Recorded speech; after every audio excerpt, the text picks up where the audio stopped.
بسم اللہ الرحمن الرحیم نحمده ونصلي على رسوله الكريم اما بعد قال الله تبارك وتعالى في كلامه المجيد والفرقان الحميد محمد رسول الله صدق الله العلي العظيم سبحانك لا علم لنا إلا ما علمتنا إنك أنت العليم الحكيم اللهم صل على سيدنا ومولانا محمد وعلى آل سیدنا مولانا محمد وبارک وسلم۔ بزرگوں اور دوستو، رمضان المبارک کا آج 10واں دن ہے۔ رحمت کا یہ پہلا عشرہ ختم ہونے جا رہا ہے۔ اللہ رب العزت سے دعا کرتے ہیں کہ اللہ رب العزت ہم سب کو اپنی خصوصی رحمتوں سے مالا مال فرمائے، ہماری بدعمالیوں کی وجہ سے ہمیں اپنی رحمتوں سے محروم نہ فرمائے۔ اور درس سیرت پاک کی یہ 9ویں مجلس ہے۔ اس سے پہلے کی مجلس میں یہ بتلایا گیا کہ آپ صلی اللہ علیہ وسلم کی عمر مبارک جب 40 سال کی ہوئی تو آپ صلی اللہ علیہ وسلم کو نبوت سے سرفراز کیا گیا، نبوت سے نوازا گیا۔ آپ صلی اللہ علیہ وسلم نے سب سے پہلے حضرت خدیجہ رضی اللہ تعالی عنہا کو اس کی خبر کی۔ حضرت خدیجہ رضی اللہ عنہا ایمان لے آئی۔ خواتین میں، عورتوں میں سب سے پہلے ایمان لانے والی حضرت خدیجہ رضی اللہ تعالی عنہا تھی۔ حضرت علی رضی اللہ عنہ آپ صلی اللہ علیہ وسلم کی پرورش میں تھے۔ حضرت علی رضی اللہ عنہ کے سامنے جب اسلام پیش کیا گیا تو انہوں نے فوراً قبول کر لیا۔ گویا کہ آزاد بچوں میں ایمان لانے والے سب سے پہلے حضرت علی رضی اللہ تعالیٰ عنہ تھے۔ یہاں ایک بات بتلاتا چلوں کہ حضرت علی رضی اللہ عنہ آپ صلی اللہ علیہ وسلم کی پرورش میں کیسے آئے۔ حضرت علی رضی اللہ عنہ آپ صلی اللہ علیہ وسلم کے چچا زاد بھائی ہیں، حضرت ابو طالب کے بیٹے۔ تو وجہ اس کی یہ ہے کہ آپ صلی اللہ علیہ وسلم نے جب اپنا کچھ تجارت کا کام شروع کیا، تجارت شروع کی، اور دیکھا کہ حضرت ابو طالب یعنی آپ کے چچا کثیر العیال ہے، یعنی ان کی اولاد زیادہ ہے اور ان کے پاس اتنا مال و دولت نہیں ہے۔ وہ مکے کے اندر عطر بیچا کرتے تھے۔ ظاہر ہے کثیر العیال آدمی ہو اور اس کے پاس اتنا مال و دولت نہ ہو، تنگی ہوتی ہے۔ اور آپ صلی اللہ علیہ وسلم کی انہوں نے اپنی اولاد کی طرح پرورش کی تھی۔ تو آپ صلی اللہ علیہ وسلم نے اپنے چچا حضرت عباس رضی اللہ تعالیٰ عنہ سے مشورہ کیا کہ کیوں نہ ہم حضرت ابو طالب کا بوجھ ہلکا کریں۔ حضرت عباس نے پوچھا وہ کیسے؟ تو آپ صلی اللہ علیہ وسلم نے فرمایا کہ ان کے بیٹوں میں سے ایک کو آپ اپنے پاس لے لیجئے، ایک کو میں اپنی تربیت میں لے لیتا ہوں۔ حضرت عباس رضی اللہ عنہ بڑے تاجر تھے، مالدار تھے، اور ان کو یہ رائے پسند آئی۔ چنانچہ انہوں نے حضرت جعفر بن ابی طالب رضی اللہ عنہ کو اپنی پرورش میں لے لیا، اور آپ صلی اللہ علیہ وسلم نے حضرت علی رضی اللہ عنہ کو اپنی پرورش میں لیا۔ تو اس طرح آپ صلی اللہ علیہ وسلم نے گویا اپنے محسن، اپنے چچا حضرت ابو طالب کا بوجھ ہلکا کیا اور ان کا احسان چکانے کی کوشش کی۔ تو یہ حضرت علی رضی اللہ عنہ کے آپ صلی اللہ علیہ وسلم کی تربیت میں آنے کا ذریعہ تھا۔ اور بتلایا گیا تھا کہ حضرت زید بن حارثہ رضی اللہ عنہ حضرت خدیجہ رضی اللہ عنہا کے غلام تھے۔ آپ نے ان کو آزاد کر کے آپ صلی اللہ علیہ وسلم کو ہدیہ کر دیا تھا۔ آپ صلی اللہ علیہ وسلم نے ان کے سامنے اسلام پیش کیا تو انہوں نے بھی فوراً قبول کر لیا۔ گویا کہ چھوٹے غلام بچوں میں سب سے پہلے ایمان لانے والے حضرت زید بن حارثہ رضی اللہ تعالیٰ عنہ تھے۔ آپ صلی اللہ علیہ وسلم کے بہت ہی پکے اور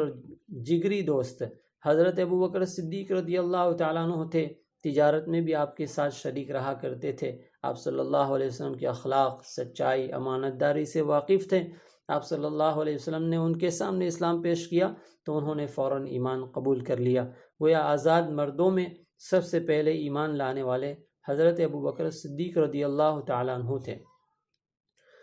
3 سال کا عرصہ، یعنی نبوت ملنے کے بعد 3 سال تک آپ صلی اللہ علیہ وسلم خفیہ طور پر لوگوں کو ایمان کی دعوت دیتے تھے، اسلام سمجھاتے تھے، یعنی اکیلے ملتے، کسی کے گھر جاتے، کسی کو بازار میں ملتے۔ حضرت ابو بکر رضی اللہ تعالیٰ عنہ اپنے طور پر اپنے دوست احباب میں اسلام کی دعوت چلاتے تھے، لوگ ان کی بات سن کر ایمان قبول کرتے تھے۔ اور ایک صحابی حضرت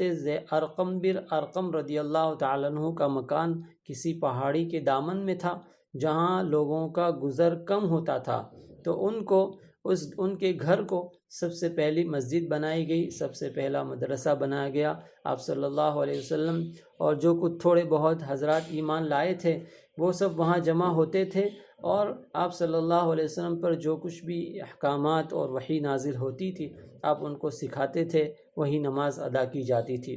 3 سال کا عرصہ جو ہے وہ خفیہ طور پر دعوت کا گزرا۔ اس دوران آپ صلی اللہ علیہ وسلم کی دعوت کیا تھی،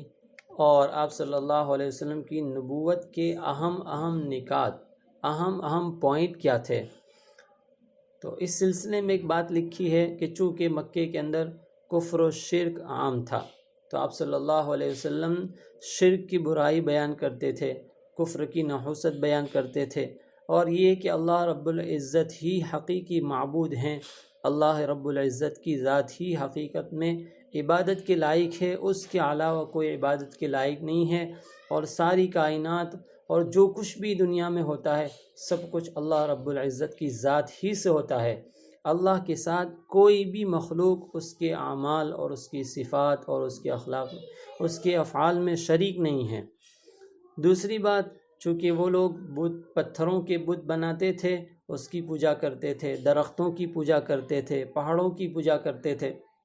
تو آپ صلی اللہ علیہ وسلم بتلایا کرتے تھے کہ یہ درخت، یہ پہاڑ اور یہ پتھر سے بنائے ہوئے بت جو تم نے بنائے ہیں وہ تمہیں کیسے نفع پہنچا سکتے ہیں، وہ کیسے نقصان پہنچا سکتے ہیں، جو نہ بول سکتے ہیں، نہ کھا سکتے ہیں، نہ پی سکتے ہیں، جو اپنے نفع نقصان کے مالک نہیں ہیں، وہ تمہیں کیا نفع نقصان پہنچا سکتے ہیں۔ اسی طرح ان کا عقیدہ یہ تھا کہ ہماری جو زندگی ہے وہی،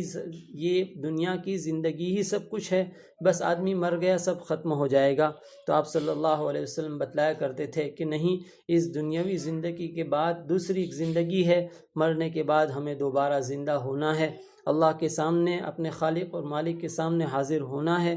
اور جو کچھ بھی دنیا میں کیا ہے اچھا برا، وہاں اس کا حساب کتاب دینا ہے، اور اس کی جزا اور سزا سب کچھ وہاں بھگتنا ہے۔ ایسے ہی آپ صلی اللہ علیہ وسلم اس بات کی بھی دعوت دیتے تھے کہ میں اللہ کا رسول ہوں، اللہ کا پیغمبر ہوں، مجھے اللہ رب العزت نے تمہاری طرف دین لے کر بھیجا ہے، میں اللہ کا آخری رسول اور پیغمبر ہوں۔ یہ ساری چیزیں جب مکے والوں کے سامنے آتی تھی تو مکے کے لوگ اس کو اپنے دین کے خلاف سمجھ کر آپ صلی اللہ علیہ وسلم کو اور صحابہ کرام جو ایمان لائے تھے ان کو تکلیف پہنچایا کرتے تھے۔ 3 سال کا جب عرصہ گزر گیا تو اب اللہ رب العزت کی طرف سے آپ صلی اللہ علیہ وسلم کو علی الاعلان دعوت کا حکم ہوتا ہے۔ چنانچہ 3 سال کے بعد آیت کریمہ نازل ہوتی ہے، فاصدع بما تؤمر واعرض عن المشرکین وانذر عشیرتک الاقربین، کہ اللہ رب العزت کی طرف سے جس بات کا تمہیں حکم کیا جا رہا ہے اس کو علی الاعلان لوگوں کے سامنے بیان کیجیے، اور ان مشرکین کی پرواہ نہ کیجیے، اور اپنے قریبی رشتہ داروں کو ڈرائیے۔ جب یہ آیت کریمہ نازل ہوئی تو آپ صلی اللہ علیہ وسلم نے اس طرح دعوت کا آغاز کیا کہ مکے کے اندر ایک پہاڑی تھی جس کا نام صفا تھا۔ جب کوئی اہم بات پیش آتی تھی یا کسی کے پاس کوئی بڑی خبر ہوتی تھی اور وہ قبیلے کے لوگوں کو، مکے کے لوگوں کو اس سے باخبر کرنا چاہتا، یا کوئی خطرہ ہوتا اور لوگوں کو اس سے آگاہ کرنا چاہتا، تو وہ آدمی پہاڑی پر چڑھ جاتا، قبیلے کے لوگوں کو بلاتا، آواز دیتا، اور پھر اپنی خبر سنا دیتا، یا خطرہ ہوتا اس سے آگاہ کر دیتا۔ تو آپ صلی اللہ علیہ وسلم نے بھی اسی کو اختیار کیا۔ چنانچہ آپ صلی اللہ علیہ وسلم پہاڑی پر چڑھے اور آپ صلی اللہ علیہ وسلم نے لوگوں کو قبیلوں کے نام لے لے کر، قبیلوں کے سردار کے نام لے لے کر لوگوں کو بلایا۔ جب لوگوں نے آپ صلی اللہ علیہ وسلم کی آواز سنی اور دیکھا کہ تو امین اور صادق ہیں، یہ کبھی اس طرح نہیں کرتے ہیں، آج کوئی اہم بات ضرور ہے، اسی وجہ سے پہاڑی پر چڑھے ہیں اور لوگوں کو بلا رہے ہیں۔ جب آپ صلی اللہ علیہ وسلم نے لوگوں کو آواز دی، لوگ جمع ہو گئے، تو آپ صلی اللہ علیہ وسلم نے بہت ہی حکمت بھرے انداز میں اور ایک ایسا انداز اختیار کیا کہ آدمی تھوڑی سی بھی عقل رکھتا ہو اور دل پاک صاف ہو، عناد نہ ہو، تو فوراً اس طریقے کو قبول کر لے گا اور اس طریقے کے بعد جو بات کہی جائے گی فوراً دل میں بیٹھ جائے گی۔ آپ صلی اللہ علیہ وسلم نے فرمایا کہ اگر میں اس بات کی خبر دوں کہ اس پہاڑی کے پیچھے ایک لشکر کھڑا ہے، بالکل ہتھیاروں سے لیس ہے اور کچھ ہی دیر میں تم پر حملہ کرنے والا ہے اور تمہیں ہلاک و برباد اور ختم کر دینے والا ہے۔ چونکہ آپ صلی اللہ علیہ وسلم پہاڑی پر تھے، جو آدمی پہاڑی پر چڑھا ہوا ہوتا ہے اس کو دونوں طرف کی چیزیں نظر آتی ہے، اور جو نیچے دامن میں ہوتا ہے ان کو سامنے ہی کی چیز نظر آتی ہے، پہاڑ کی دوسری طرف کی چیز نظر نہیں آتی۔ آپ صلی اللہ علیہ وسلم نے جب یہ بات کہی تو لوگوں نے فوراً کہا کہ یقیناً اس سے کہ آپ تو امین ہیں، آپ تو سچے ہیں، ہم نے کبھی آپ کی زبان سے جھوٹ نہیں سنا، آپ تو ہمیشہ سچ بولتے ہیں، آپ کہیں گے تو ہم یقین کر لیں گے۔ جب انہوں نے اس بات کی تصدیق کی تو آپ صلی اللہ علیہ وسلم نے فرمایا کہ میں تمہیں اس بات کی دعوت دیتا ہوں اور کہ اللہ تم گواہ رہو کہ اللہ کے سوا کوئی معبود نہیں ہے، وہ اکیلا ہے، اس کا کوئی شریک نہیں ہے، اور میں اس کا بندہ اور رسول ہوں، اور یاد رکھو کہ دو کچھ دنیا میں تم کرو گے، جنت اور جہنم ہے۔ اچھے اعمال کرو گے تو جنت کے مزے چکھو گے، اور اگر یہ بت پرستی، شرک، ظلم، شراب، جوا، زنا اور چوری وغیرہ نہیں چھوڑیں گے، بدعمالی نہیں چھوڑو گے تو جہنم میں جلنا ہوگا، جہنم کی آگ تمہیں ہلاک و برباد کر دے گی۔ جب یہ بات سنی تو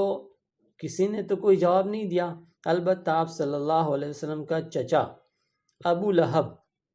حقیقی چچا ہونے کے باوجود غصے میں آ کر کہنے لگا، تباً لک الہذا جمعتنا، اے محمد تو ہلاک ہو، برباد ہو جائے، کیا اسی لیے تم نے ہمیں جمع کیا تھا؟ تو اس طرح آپ صلی اللہ علیہ وسلم کی سب سے پہلی مخالفت اپنے ہی گھر سے چچا کے ذریعے شروع ہوئی، اور اس کی بیوی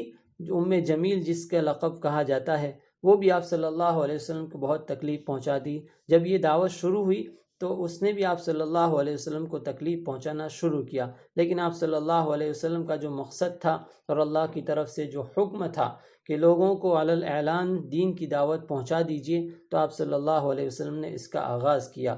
صفا پہاڑی کے اس وعظ سے اتنا فائدہ تو یہ ہوا کہ مکے کے گھر گھر میں اسلام کی خبر پہنچ گئی اور لوگوں کو اس کا پتہ چل گیا کہ محمد صلی اللہ علیہ وسلم نبی اور رسول بنائے گئے ہیں، اور وہ اللہ کی طرف سے کوئی نیا دین لے کر آئے ہیں جو ہمارے دین کے بالکل خلاف ہے۔ جب یہ بات ہوئی اور آپ صلی اللہ علیہ وسلم نے لوگوں کو اب دعوت دینا شروع کی،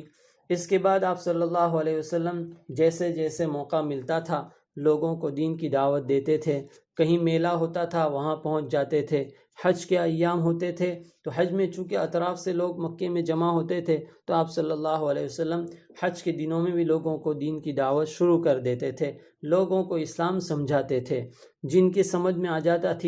جاتا تھا، جن کے مقدر میں اللہ نے دین لکھا ہوتا وہ آپ صلی اللہ علیہ وسلم کی بات مان کر اسلام قبول کر لیتا تھا۔ جو کچھ ایسے بھی ہوتے تھے جو کوئی جواب نہیں دیتے تھے، کچھ ایسے بھی ہوتے تھے جو آپ صلی اللہ علیہ وسلم کی مخالفت کرتے تھے۔ مکے کے لوگوں نے دیکھا کہ اب ان کی دعوت تو دن بدن بڑھ رہی ہے، لوگ دھیرے دھیرے اسلام کو سمجھ رہے ہیں، قبول کر رہے ہیں، تو اب محمد کو اور ان کے ساتھی کو کسی طرح اس دین سے اور دین کی دعوت سے روکا جائے، کیا کیا جائے؟ تو انہوں نے آپس میں مشورہ کیا۔ کسی نے رائے دی کہ ان کے یہاں ایک لڑکا تھا عمارہ بن ولید۔ تو چونکہ وہ سمجھتے تھے کہ محمد اگر کسی کی بات مان سکتے ہیں تو وہ ابو طالب کی یعنی چچا کی بات مانیں گے، باقی کسی کی بات ماننے والے نہیں ہیں۔ چنانچہ مکے کے بڑے بڑے سردار، کچھ طاقتور قسم کے لوگ اس نوجوان لڑکے کو لے کر ابو طالب کے پاس آئے اور انہوں نے ایک پیشکش کی، درخواست رکھی کہ اس لڑکے کو آپ، یہ لڑکا بڑا طاقتور بھی ہے، خوبصورت بھی ہے، مکے میں اس کا مقام بھی ہے، آپ اس لڑکے کو، نوجوان کو لے لیجئے اور اس کے بدلے میں اپنا بھتیجا محمد ہمارے حوالے کر دیں۔ ابو طالب نے بڑے تعجب سے پوچھا، اچھا بڑا برا سودا کر رہے ہو کہ تم تو مجھے اپنا لڑکا اس لیے دو تاکہ میں اس کی پرورش کروں، اور میں اپنا بھتیجا تمہیں اس لیے دوں تاکہ تم اس کو قتل کر دو۔ یہ سودا کبھی نہیں ہو سکتا۔ مکے کے لوگوں نے دیکھا کہ اس طرح اب بات چلنے والی نہیں ہے، اب کیا کیا جائے؟ تو انہوں نے پھر آپ صلی اللہ علیہ وسلم کو سمجھانے کے لیے یا آپ صلی اللہ علیہ وسلم کو دعوت سے روکنے کے لیے طرح طرح کی تدبیریں اختیار کی۔ کبھی آپ صلی اللہ علیہ وسلم کو دھمکاتے تھے، کبھی آپ صلی اللہ علیہ وسلم کو مال کی لالچ دیتے تھے، کبھی آپ صلی اللہ علیہ وسلم کو سرداری کی لالچ دیتے تھے، کبھی آپ صلی اللہ علیہ وسلم کو عورتیں پیش کرتے کہ تم مکے کی جس عورت کے ساتھ چاہو نکاح کرنے کے لیے ہم تمہارا نکاح کرا دیتے ہیں۔ اس طرح آپ صلی اللہ علیہ وسلم کو دین سے، دین اسلام کی دعوت سے اور نبوت کا پیغام پہنچانے سے لوگ روکتے تھے، لیکن آپ صلی اللہ علیہ وسلم چونکہ اللہ کے رسول ہیں، نبی ہے، اور آپ صلی اللہ علیہ وسلم کی ذمہ داری تھی، اس لیے آپ صلی اللہ علیہ وسلم اپنے کام میں لگے رہتے تھے، ان کی باتوں پر توجہ نہیں کرتے تھے۔ ایسا بھی ہوا، حضرت عبداللہ بن عمرو بن عاص رضی اللہ تعالیٰ عنہ کہتے ہیں کہ ایک مرتبہ اللہ کے رسول صلی اللہ علیہ وسلم حرم شریف میں تشریف لائے، مکے کے کچھ لوگ وہاں بیٹھے ہوئے تھے، آپ صلی اللہ علیہ وسلم کو طعنہ دینے لگے، برا بھلا کہنے لگے، آپ صلی اللہ علیہ وسلم نے ان پر کوئی توجہ نہیں کی۔ پھر ایسا ہوا، دوسرے دن بھی اسی طرح کا معاملہ پیش آیا، تیسرے دن بھی اسی طرح کا معاملہ پیش آیا، تو آپ صلی اللہ علیہ وسلم نے ان سے کچھ کہا نہیں، بس ایک بات کہی کہ قریش کے لوگوں سن لو، اس ذات کی قسم جس کے ہاتھ میں میری جان ہے، میں تمہارے پاس وہ چیز لے کر آیا ہوں کہ اگر تم انکار کرو گے تو تباہ و برباد ہو جاؤ گے، اگر تم اس دین کا انکار کرو گے تو برباد ہو جاؤ گے۔ جب یہ بات کہی تو لوگ پہلے تو کانپ گئے، لیکن آپ صلی اللہ علیہ وسلم یہ بات کہی تو سارے کے سارے لوگ آپ صلی اللہ علیہ وسلم پر ٹوٹ پڑے اور آپ صلی اللہ علیہ وسلم کے گلے میں چادر ڈال کر آپ صلی اللہ علیہ وسلم کو کھینچنے لگے، تکلیف پہنچانے لگے۔ حضرت ابوبکر رضی اللہ عنہ جب دیکھا تو فوراً آئے اور آپ صلی اللہ علیہ وسلم کو چھڑایا اور بچایا، اور آپ صلی اللہ علیہ وسلم کی تائید کی اور آپ صلی اللہ علیہ وسلم کو وہاں سے بچا کر گھر لے گئے۔ گویا کہ جیسے ہی دین کی دعوت شروع ہوئی، اسلام کی دعوت شروع ہوئی، لوگوں کی مخالفتیں اور آپ صلی اللہ علیہ وسلم اور صحابہ کرام کو تکلیف پہنچانا شروع کر دیا گیا۔ یہ ہے آپ صلی اللہ علیہ وسلم کی دعوت کا آغاز۔ اب شروع میں ایمان لانے والے صحابہ کون ہیں اور ان پر کیسی تکلیفیں آئی، جیسے حضرت بلال رضی اللہ عنہ، حضرت عمار بن یاسر اور ان کے گھر کے لوگ، اور اسی طرح دوسرے صحابہ کرام جو ایمان لاتے تھے ان کے ساتھ کیا معاملہ کیا جاتا تھا، لوگ ان کو کیسے ستاتے تھے، تکلیفیں پہنچاتے تھے، انشاءاللہ اس کو آئندہ کل کی مجلس میں بیان کیا جائے گا۔ آج کی مجلس کا اور آپ صلی اللہ علیہ وسلم کی سیرت مبارکہ کے اس حصے کا خلاصہ اور اس میں ہمارے لیے سبق یہی ہے کہ دیکھیے آپ صلی اللہ علیہ وسلم کے سامنے جب اللہ کا حکم آ گیا تو اب اللہ کا حکم پہنچانے میں آپ صلی اللہ علیہ وسلم نے ذرہ برابر دیر نہیں کی، اور اس سلسلے میں لوگوں کی مخالفت اور دشمنی کی پرواہ نہیں کی کہ میرے اپنے لوگ ہیں، میرے گھر کے لوگ ہیں، میرے چچا ہیں، خاندان کے لوگ ہیں، کیا کہیں گے، کیا سوچیں گے، نہیں۔ جب اللہ کا حکم آ گیا تو اس کے سامنے دنیا کے سارے رشتے پیچھے، اللہ کا حکم آگے۔ ہمیں بھی چاہیے کہ ہم اس سیرت پاک کے اس پہلو کو اپنی زندگی میں اتاریں کہ ہمارے سامنے سب سے پہلے اللہ کا حکم ہے، اس کے بعد دوسری چیزیں۔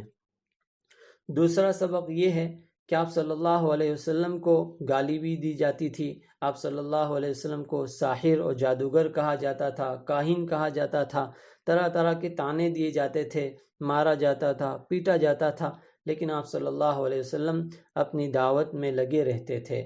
آج کل جو حالات ہیں، موجودہ حالات جس میں ہم گزر رہے ہیں، اسی طرح کے حالات ہیں۔ اسلام کے نام لیواؤں کو اسلامی نشانیوں اور جہاں کہیں اسلامی نشانی اور علامت نظر آتی ہے، لوگ طعنہ دیتے ہیں، برا بھلا کہتے ہیں، گالیاں دیتے ہیں، موقع ملتا ہے تو مار پیٹ بھی ہو جاتی ہے۔ گویا کہ وہی دور جو شروع اسلام کا تھا، یہی دور آج شروع ہو چکا ہے۔ گویا کہ بدأ الاسلام غریبا وسيعود کما بدأ، حدیث میں فرمایا گیا ہے کہ اسلام اجنبیت کی حالت میں آیا تھا اور ایک وقت آئے گا کہ ایسا ہی ہو جائے گا، یعنی اسلام کا نام لینا بہت مشکل ہو جائے گا۔ آج حالات یہی ہے، لیکن ہمیں گھبرانا نہیں چاہیے، ڈرنا نہیں چاہیے۔ آپ صلی اللہ علیہ وسلم کی سیرت کے اس پہلو کو اور آپ صلی اللہ علیہ وسلم کی دعوت کے وقت اس طرح کے جو حالات اور واقعات پیش آتے تھے، صحابہ کرام کو جو تکلیفیں دی جاتی تھی، ان چیزوں کو، ان واقعات کو ہم اپنی زندگی کے سامنے رکھیں کہ جب صحابہ کرام کو نہیں چھوڑا گیا، آپ صلی اللہ علیہ وسلم کو نہیں بخشا گیا، آپ صلی اللہ علیہ وسلم کو جب طرح طرح کی تکلیفیں پہنچائی گئی، تو ہم کس کھیت کی مولی ہے؟ اور اگر ہمارے ساتھ اس طرح کوئی معاملہ پیش آتا ہے تو ہمیں سمجھنا چاہیے کہ وہی سنتیں جو آپ صلی اللہ علیہ وسلم اور صحابہ کرام کی تھی، آج ہم سے ادا کی جا رہی ہے۔ تکلیف اور مصیبتوں کو مانگنا نہیں ہے، اللہ رب العزت سے عافیت اور سلامتی مانگنی ہے۔ پریشانی اور حالات کو مانگنا نہیں ہے کہ جیسے صحابہ پر حالات آئے ہم پر بھی آئے، نہیں، اللہ سے عافیت مانگنی ہے، لیکن حالات سے گھبرانا نہیں ہے۔ یہ سیرت پاک کا سبق ہے۔ آپ صلی اللہ علیہ وسلم نے حالات مانگی نہیں، صحابہ کرام نے حالات مانگی نہیں، لیکن حالات آئے تو ڈٹے رہے، حالات سے گھبرائے نہیں۔ یہ اصل سبق ہے کہ حالات تو ہر دور میں آئے ہیں اور قیامت تک آتے ہی رہیں گے، لیکن یہ کہ ہم حالات پر ڈٹے رہے، جمے رہے، ایمان پر جمے رہے، ہم کبھی بھی کسی بھی حال میں نہ ایمان چھوڑے اور نہ ایمان کا سودا کرے۔ اللہ رب العزت ہمیں سیرت پاک کے اس حصے سے یہ سبق حاصل کرنے کی توفیق عطا فرمائے، ہم سب کے ایمان کو سلامت رکھے، آپ صلی اللہ علیہ وسلم کی سیرت اور سنتوں کو اپنی زندگی میں داخل کرنے کی ہمیں توفیق عطا فرمائے، اتباع سنت کا ہمیں شوق عطا فرمائے، آپ صلی اللہ علیہ وسلم کا سچا عاشق اور سچا امتی بنا دے،